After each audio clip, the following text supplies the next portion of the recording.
কথা হইলো যে আজকে আমি যে বিষয়টা নিয়ে আসছি সেটা হলো ফুয়েল সেফটি ডিভাইস। কথাটা কিন্তু পুরনো, টপিকটাও পুরনো, চ্যাপ্টারটা নতুন ভাবে আবার শুরু করতে যাচ্ছি আপনাদেরকে কনফার্ম করার জন্য।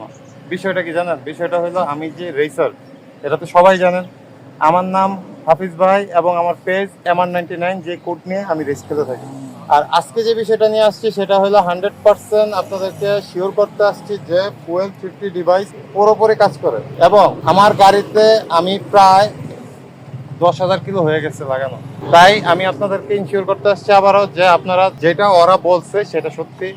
যেমন এখানে লেখা আছে 35% আপনাকে ফুয়েল সেভ দিবে। কখন জানেন? যখন আপনারা 6000 RPM এর নিচে ইউজ করবেন, মানে ইকো মডেল বাইক চালাবেন, তখন আপনি পুরোপুরি 100% 35% আপনি পাবেন। এবং দ্বিতীয়ত হলো যদি আপনার পাওয়ার প্রয়োজন হয়, আমাদের মতো রেসে যেরকম পাওয়ার লাগে এরকম যদি পাওয়ার প্রয়োজন হয়, তাহলে আপনার অবশ্যই ওয়েলটা কিন্তু এত সেভ পাবেন না। সর্বোচ্চ 1 2 3 বাড়তে পারে মাইলেজ। তাই আমি আপনাকে বারবার বলবো একটি কথা, এটাতে দুইটা সিস্টেম আছে। একটা হলো আপনার ফুয়েল এবং পাওয়ার।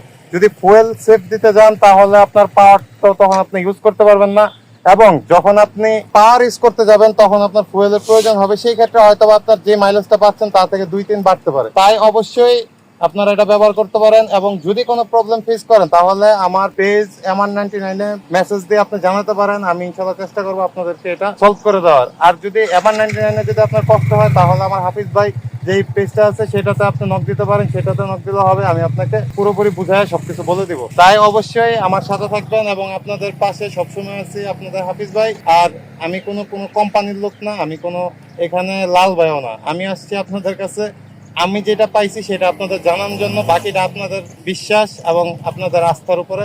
এবং আমি মনে করি একবার লাগা দেখতে পারেন। তাই এখানে আমি বিদায় নিচ্ছি। আসসালামু আলাইকুম।